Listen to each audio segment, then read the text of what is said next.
Alrighty, ladies and gentlemen, we've got ourselves a bit of a treat today with the Resonator showcase of Augusta, and Lord knows how much this character has been hyped with her overture quest, all the marketing materials, and of course, the featuring that she's had in the story. And from the time that you can see on here 27 seconds ago, I have been spawn camping the shit out of this link. And the way we're going to go about this is, I'm just going to give it a look, kind of absorb the whole thing on the first pass, and then we'll replay it a little bit and point out some of the key details that we see going on. So without further ado, let's just go ahead. Let's get right on into it.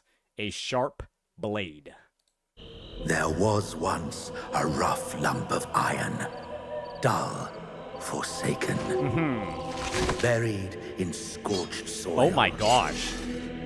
Until freed from dirt Is she just soloing TDs at the age of like 7? This is gonna go through the whole backstory. A sharp blade slumbered within. This is the overture trial quest. Of fire, hammered and pounded. It is awesome to actually be able to like see live all of that stuff that was like in the cards. Now awakened, a blade cutting through all. Yes, it was hoped to achieve more. And one thing she doesn't do is she doesn't kill people. They killed people back then. Yearned not bloodshed. They killed like everybody who lost back then. But to carve a path none had walked before. Behind high walls. Oh, there we got all the politics. Has long decayed. Even the victorious couldn't escape the sting of corruption. With unshakable resolve, they did not show this in the cards. They didn't show this during the overture quest. Engulfed its frame, fire scorched its crossguard. Yet it rose above blood and sand, breaking every She's just 1v9ing. And the crazy thing is, she's doing this without using her forte at all. Through countless battlefields, baptized in the dust of strife. Oh, now she's just aura farming again. It set ablaze a trail. Oh, she was aura farming in the last showcase. Oh, she's about to do it. This moment. She was aura farming 20 years ago. Brother. This is like a Game of Thrones Unlimited Bladeworks collab. Holy. Throwing a little bit of Elden Ring in there too. Alas, the glorious crown favors no length. As rage from the heavens pours. I kind of wish we get to play as her during the quest now. Like this version. This is like 90% of the trailer. It's the younger her. Luster lost. No longer swift. No longer sharp. Dragged down by its own weight. Heavy in hand. Blunt against. I mean, Jesus. Oh, is this going all the way back to when she was when her village was destroyed? A rough lump of iron, abandoned in mud and mire. Yet, when the burning valor of its past. I wonder how special that sword is in particular. The sharp blade within was red. And so, once the scrap ignored by Love all, that callback. now it strikes at the throne. Well, well, well. The once rough iron is now the true ruler's sword. Jesus. What a trailer.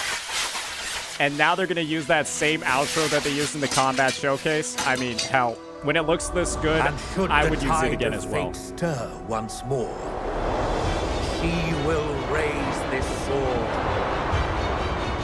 and blazed through the night as the eternal And there sun. she goes again.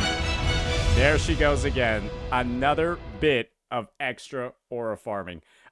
So yeah, I think that my initial take from this trailer is that this is essentially just her overture quest, which you had at the end of version 2.5, put into story format.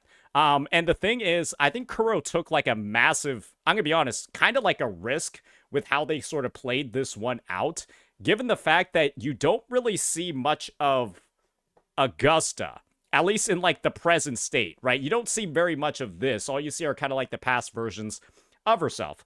And so why don't we go ahead? Why don't we do a bit of a rewatch? And now just start breaking down some of the key parts over here that I think is really worth discussing.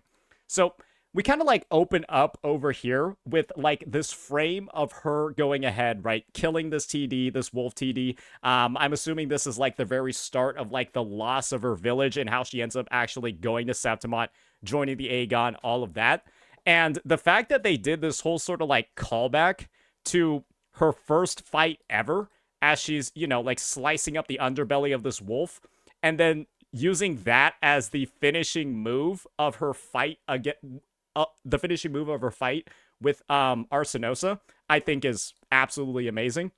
And when you consider the fact that beating Arsenosa is essentially what made her the effer of Septimont, you know, kind of like the de facto leader, then, you know, there's just so much more significance there, right?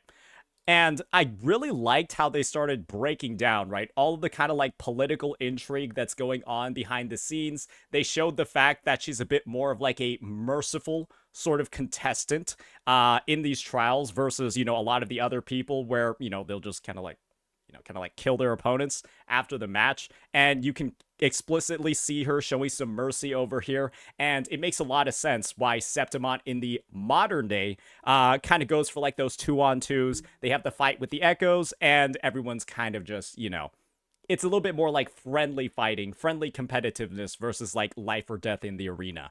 So you get to see like the whole transformation going on over here. Her getting like abandoned by the nobles and then having to, you know, kind of like take on some fights of her own to, you know, kind of cement her place. And what's clear is that this entire journey is like an insane struggle. And I think this scene over here, where you kind of see her like forging together all of the swords of like her past rivals, is, I mean, let's just be honest here.